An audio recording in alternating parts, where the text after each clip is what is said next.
नाज़रीन ग्रामी, ये कहानी 5 अगस्त 2019 को स्टार्ट हुई।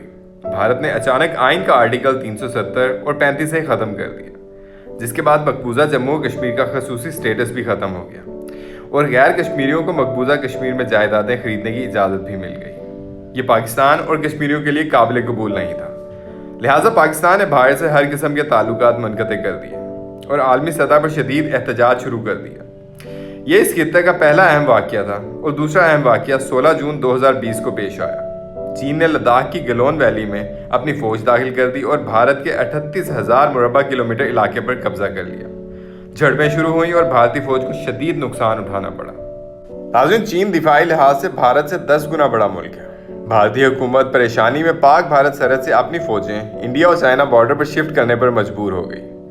यूँ 1965 के बाद पहली मरतबा पाकिस्तान और भारत की सरहद पर दोनों साइड्स पर फ़ौजें बराबर हो गई। हम अगर आज भारत पर हमला कर दें तो भारत के लिए मुकाबला मुश्किल हो जाएगा। क्यों? क्योंकि एक तरफ चीन उसे दबा लेगा और दूसरी तरफ पाकिस्तान उसे हिलने नहीं देगा। अयूब खान के दौर में अक्टूबर 1962 में चीन और भारत के दरमियान जंग शुरू हो गई थी। जवाहरलाल नेहरू को खतरा था कि पाकिस्तान इस सूरत हाल से फ़ायदा उठा लेगा। चुनांचे भारत ने अमेरिका के ज़रिए अयूब खान से गारंटी ली थी कि पाकिस्तान इस मौके का फ़ायदा नहीं उठाएगा। आज भी आपको दर्जनों लोग मिल जाते हैं जो कहते हैं कि हमने 1965 के बजाय 1962 में भारत से जंग लड़ी होती तो कश्मीर हमारा होता। बहरहाल माजी माजी है, हम इसे छोड़ देते हैं और 16 जून 2020 की तरफ आते हैं।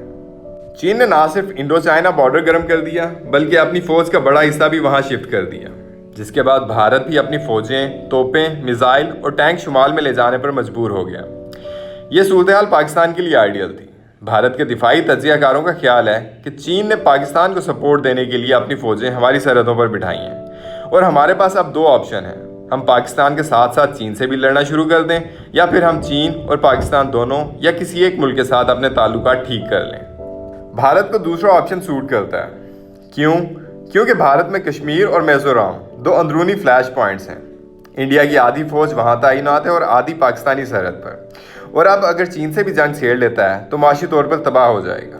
चुनांचे उसके पास एक ही ऑप्शन बचता है, ये चीन या पाकिस्तान या फिर दोनों से डायलॉग शुरू कर दे। चीन ने अपनी पोजीशन से पीछे हटने से इनकार कर दिया है। चुनांचे भारत के पास अब पाकिस्तान के अलावा कोई ऑप्शन नहीं है और भारत ये ऑप्शन लेने के लिए तैयार है। भारत की खुफिया एजेंसी रॉ ने दिसंबर 2020 में पाकिस्तान की आला इंटेलिजेंस एजेंसी से रब्ता किया और दोनों मुल्कों के दरमियान डायलॉग की पेशकश की। ये पेशकश वज़ीर-ए-आज़म के सामने रखी गई और यूं वज़ीर-ए-आज़म की इजाज़त से डायलॉग शुरू हो गया। पाकिस्तान को चीन के सदर शी जिनपिंग की आशीर्वाद भी हासिल थी। शी जिनपिंग का मशवरा है पाकिस्तान कश्मीर पर अपनी हिकमत अमली बदल ले, ये सिर्फ फ़ौजी के बजाय इंसानी हकूक़ और इखलाकियत का इशू बना दे और अपनी सारी तरतवानाइयाँ मुआशी बेहतरी पर लगा दे। पाकिस्तान अगर मुआशी ताकत बन गया तो कश्मीर खुद ब खुद पाकिस्तान को मिल जाएगा। चीन का मशवरा दुरुस्त है, हमें वाकई अपनी मईशत पर तवज्जो देनी चाहिए। हम माशी तौर पर डिफ़ॉल्ट के करीब हैं और ये हमारे लिए इंतहाई ख़तरनाक है। चुनांचे पाकिस्तान ने भारतीय पेशकश कबूल कर ली। खुफिया मुज़ाकरात शुरू हो गए।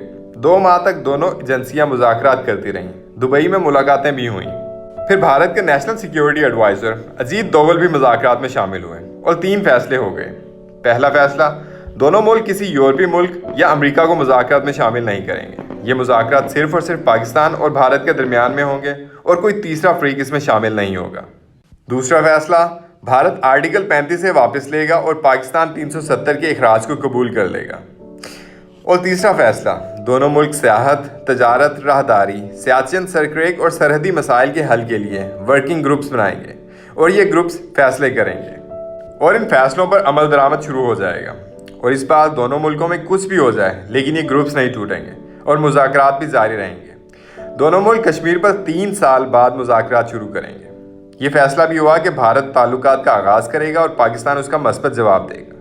चुनांचे नरेंद्र मोदी ने 23 मार्च 2021 को इमरान खान को ख़त लिख दिया। इमरान खान ने 30 मार्च को मस्बत जवाब दे दिया और 18 मार्च को army chief general Qamar Javed Bajwa ने नेशनल सिक्योरिटी डायलॉग की तकरीब से खिताब करते हुए कह दिया, पाकिस्तान और भारत माजी भुलाकर आगे बढ़ें।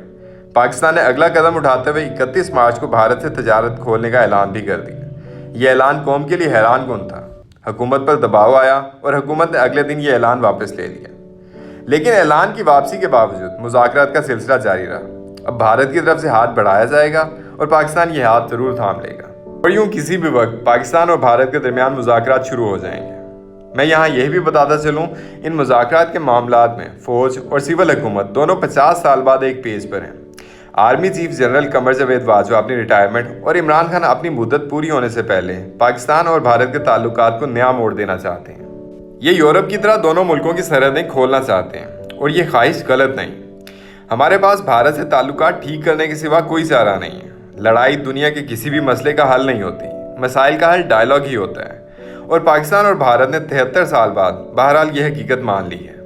مزید یہ کہ ہمیں بھارت کے ساتھ ساتھ اپنے داخلی مسائل بھی حل کرنا ہوں گے۔ میں اپنی معلومات کی بنیاد پر قوم کو چند اہم خبریں دینا چاہتا ہوں۔ پہلی خبر حکومت ہے۔ حکومت کو اب اپنا بوجھ خود اٹھانا ہوگا۔ اسٹیبلشمنٹ اب حکومت کی اندھی سپورٹ نہیں کرے گی۔ حکومت اگر چلی جاتی ہے تو چلی جائے، لیکن پارلیمنٹ اور سسٹم نہیں جائے گا۔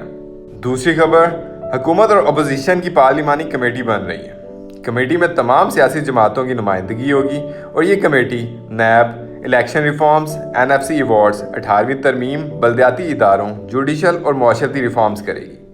یہ ریفارمز ہونے کے بعد کوئی گورنمنٹ انہیں چھیڑ نہیں سکے گی۔ یہ پاکستان کا فائنل فیوچر ایجنڈا ہوگا، اور یہ کمیٹی نیب ختم کر دے گی۔ تیسری خبر، ریاست 90 کے علاوہ کراچی شہر میں MQM کو دفتر کھولنے کی اجازت بھی دے رہی ہے، لیکن الطاف حسین پر تاحیات پابندی رہے گی، اور MQM کا جو بھی لیڈر ان سے رابطہ کرے گا اس کا سیاسی مستقبل ختم ہو جائے گا۔ چوتھی خبر، ریاست نے تحریک لبیک پاکستان کو سیاسی دھارے میں شامل کرنے کا فیصلہ کر لیا ہے، لیکن یہ مستقبل میں سڑکیں بند نہیں کرے گی اور 18 اپریل جیسے واقعات نہیں دہرائے گی۔ چنانچہ میرا خیال ہے کہ TLP مستقبل میں پنجاب کی تیسری بڑی سیاسی جماعت ہوگی، اور یہ 2023 میں PTI یا نون لیگ کے ساتھ مل کر حکومت بنائے گی، یا پھر بھرپور اپوزیشن ثابت ہوگی۔ لیکن اس کا انحصار اس کی سیاسی قیادت کے رویے پر ہے۔ یہ اگر اپریل کی تاریخ دہرائے گی تو پھر یہ ختم ہو جائے گی۔ اپریل میں ان کے رابطے تحریک طالبان پاکستان اور داعش کے ساتھ بھی شروع ہو گئے تھے، اور بھارت اور یورپی طاقتیں بھی اسے سپورٹ کرنے کے لیے تیار ہو گئی تھیں۔ لیکن ہمارے خفیہ اداروں کو یہ اطلاعات مل گئیں، اور ایجنسیوں نے TLP کی قیادت کو یہ بتا دیا۔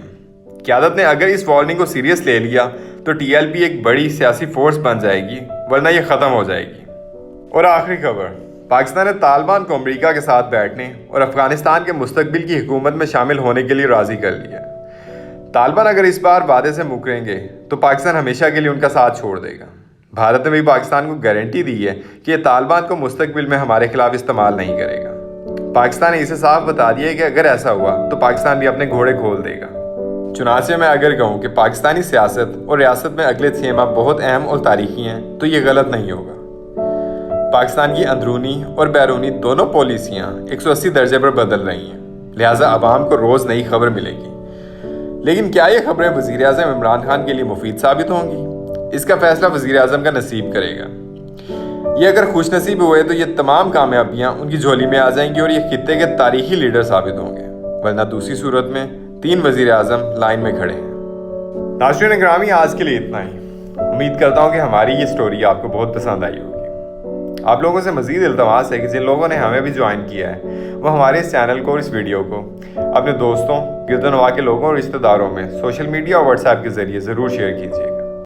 مزید ہماری حوصلہ افزائی کے لیے ہماری ویڈیو کو لائک اور کامنٹ بھی ضرور کیجیے گا۔ اسی کے ساتھ ہی میں آپ سے اجازت چاہتا ہوں۔ اپنا بہت سارا خیال رکھیے گا۔ اللہ نگہبان۔